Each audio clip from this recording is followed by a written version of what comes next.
111 cases per cop. Western Cape pushes for more policing powers. Spike in rogue hyena attacks sparks calls for action. And a day of mourning after popular Lisbon funicular derails, killing more than 15 people. Hello, I'm Jane Dutton. But we start with this. EWN, in touch, in tune, and independent.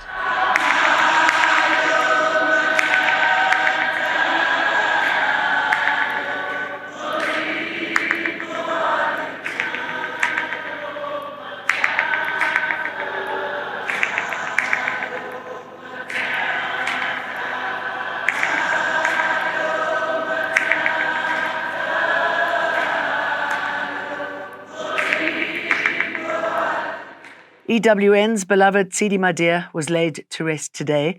Family, friends and colleagues from all over gathered to say farewell to this highly respected journalist, a phenomenal friend and a powerful force in South African media. After the call that I received that your friend is no more, and the statements that were coming out, I thought to myself that Tshidi would probably be saying right now, yeah, who's the public figure now? When a public figure, it's a public figure. Who's the public figure now? Do you have a president releasing a statement on you? Do you have one? Do you have political parties speaking about it? Do you? And the strange thing about that is, as much as she understood how impactful her role was in this country, and now recently what we realized, this world, is that she was also praise averse. She will find something to say that will throw you off because she doesn't feel comfortable in praise. So for me, it's no surprise at all that Tshidi has never won an award. But what she does know, and what she knew, is that she had the ability to win over people's hearts. Whoever she came in contact with, you know how she made you feel. A 14-year-old boy has been arrested in connection with Wednesday's shooting in Atlantis in the Western Cape, when a 31-year-old man was fatally shot and a 4-year-old girl was injured in the incident. The little girl was transported to the Red Cross Children's Hospital, where she's currently in a stable condition. The 14-year-old suspect appeared in the Atlantis Magistrate Court today, where bail was successfully opposed and denied. He remains in custody until his next court appearance. The Western Cape government has again called for the devolution of policing powers during a sitting of the House in the provincial legislature. DA Western Cape Chief Whip Gillian Bosman addressed members of the provincial legislature today, questioning why the state has not intervened to curb shootings and gang violence in the province. Bosman criticised the SAPS and the Parole Board for their failure to protect citizens, while also pressing national government to strengthen detective services and policing resources in the province. The South African Police Service and the Parole Board are failing in their mandates. The one cannot prevent crime without sufficient officers and sufficient resources. The other cannot claim to protect society when it releases high-risk offenders into communities already so under siege. ANC MPL Benson Nkwensu says the Western Cape government's failure to develop communities and the deliberate destabilization of police intelligence are to blame for the ongoing shootings. Carlo Peterson, Eyewitness News. Ezemvelo KwaZulu-Natal Wildlife says it has no intention of re-fencing its property after a camper was attacked by a hyena at its Cape Vidal campsite recently. Farmer Nicholas Holes survived a terrifying hyena attack at the campsite in northern KwaZulu-Natal on Saturday night.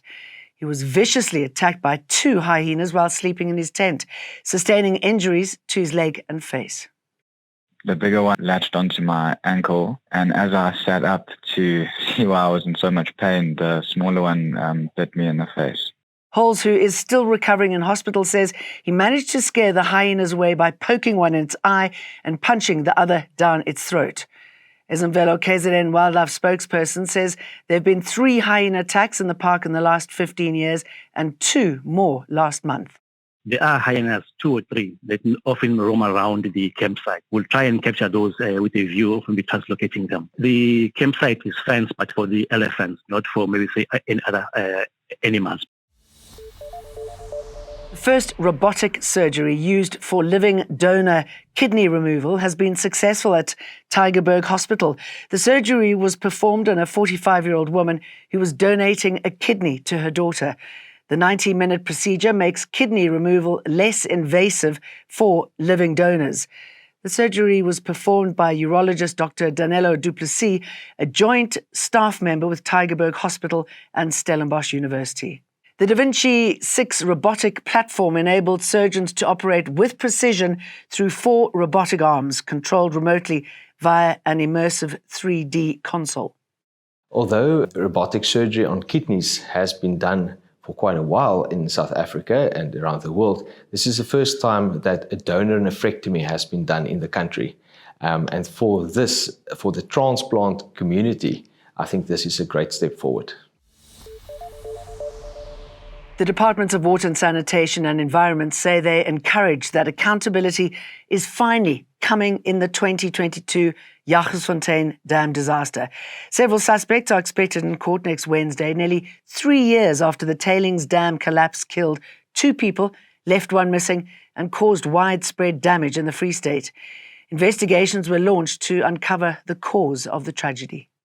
A criminal case docket was finalized and referred to the National Prosecution Authority in Bloemfontein, which has taken a decision to prosecute. The first court appearance is scheduled to take place on the 10th of September 2025 in the Magistrate Court in Jagersfontein, and it's anticipated that the case will be transferred to a higher court on the same day, with a full trial to follow. Order has been restored at Vista High School in Bo-Kaap in Cape Town after pupils disrupted classes due to the high teacher turnover rate. The Western Cape Education Department says about 40 learners refused to enter the school grounds yesterday morning. The department has been meeting with learners today to address their behaviour and an academic improvement plan. An academic improvement plan has been developed to improve learner outcomes. Now, this includes teacher development programs, telematics program, the Back on Track program, and after-school weekend and holiday tutoring programs. Tragedy in Lisbon, where the iconic Gloria funicular derailed and slammed into a building on Wednesday, killing at least 15 people and injuring 18. The crash happened near Liberty Avenue, one of the city's busiest tourist areas. Officials say foreigners are among the victims. Lisbon's mayor called it a tragedy the city has never seen. Today has been declared a day of national mourning in Portugal.